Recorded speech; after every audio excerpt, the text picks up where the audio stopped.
कल रात एक पुराना खत मिला। माँ ने उसे छुपा दिया। रवि चुप सा हो गया और नेहा के दिल में सवाल उगने लगे। दोस्तों, राज की चिंगारी अब आग बनने वाली थी। माँ ने घबराहट में नेहा के हाथ से वो खत खींच लिया और अलमारी के एक कोने में दबा दिया। माँ घबराहट के साथ, बस एक पुरानी बात है, इसका तुमसे कोई मतलब नहीं है नेहा। रवि हल्के से, कुछ राज सच से ज्यादा चुप जाते हैं नेहा। खामोशी गहरी होती गई और इस खामोशी के नीचे एक तूफान पल रहा था। रात को नेहा बालकनी में थी।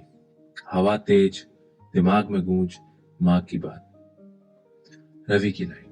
तभी रवि की धीमी आवाज नेहा के कान तक आई फोन पर। रवि, वो अभी तक नहीं जानती, समय आने पे बताऊंगा।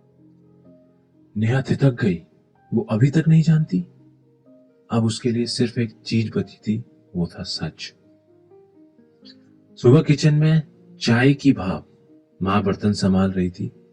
रवि धीरे से आता है और बहुत धीरी आवाज में बोलता है, माँ अब वक्त आ गया है। माँ घबराहट, आंखों में बोझ, नहीं अभी नहीं, उसके लिए देर हो चुकी है। बस यही टुकड़ा नेहा तक पहुंचा। बाकी बातें, चूल्हे की सीसी, चाय की आवाज, इन सब में दब गई। तभी फोन बजता है। माँ का फोन बजता है। उन्होंने तुरंत स्क्रीन देखी। एक पल को जम सी गई, फिर साइड में जाकर आवाज दबा के बोली, हेलो। हाँ। आज पार्क? अभी नहीं, वो यही है, देख लेंगे तो? ठीक है, मैं आ रही हूं। इसी दौरान कैटल कैटल से तेज सीटी बजती है और आखिरी लफ्ज गायब हो गए। नेहा ने दूर से सब देखा। चेहरे पर शक गहरा होता गया। माँ ने फोन बंद किया, दुपट्टा संभाला और निगाह छुपाकर निकल पड़ी। नेहा के कदम खुद ब खुद उनका पीछा करने लगे। सड़क पर दोपहरी की धूप थी। माँ तेजी से चल रही थी। नेहा थोड़ा फासला बनाए पर नजर कभी नहीं छूटी। पार्क के कोने में एक आदमी खड़ा था। माँ रुक गई। उन्होंने बैग से कुछ निकाला, नोटों का एक छोटा सा बंडल, और उस आदमी की तरफ बढ़ा दिया। नेहा की सांसें तेज हो गई। पैसे? किस लिए? कौन था ये आदमी?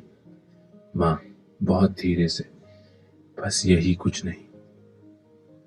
वो आदमी सर हिलाता है जैसे कोई पुरानी डील पूरी कर रहा हो। माँ की नजर जमीन पर, उनके हाथ कपकपाते हुए वापस बैग पकड़ते हैं। अगला पल थमा हुआ वो आदमी अपना सर उठाता है और सीधा नेहा की तरफ देखता है। एक पल के लिए दोनों की नजरें भिड़ती हैं। उसके होठों पर एक बहुत हल्की अजीब सी मुस्कान खिंचती है।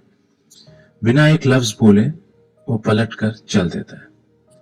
माँ ने किसी को देखा या नहीं पता नहीं, पर नेहा समझ गई, राज सिर्फ माँ और रवि के बीच नहीं, कहीं और भी फैला है।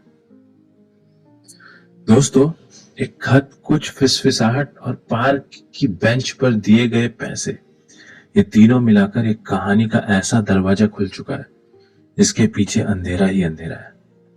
सवाल बस इतना, वो आदमी कौन है, माँ किस कर्ज को चुका रही है, और रवि किस वक्त का इंतजार कर रहा है? जवाब अभी भी लिफाफे की तरह बंद है, और उस जवाब के लिए आपको एक और एपिसोड देखना पड़ेगा। और अगर आपको मेरी कहानियां पसंद आ रही हैं तो please do share, subscribe and like my videos. ये आपके शेयर सब्सक्राइब करने से मुझे मोटिवेशन मिलता है ताकि मैं आपको ऐसी अच्छी कहानियां सुनाते रहूं।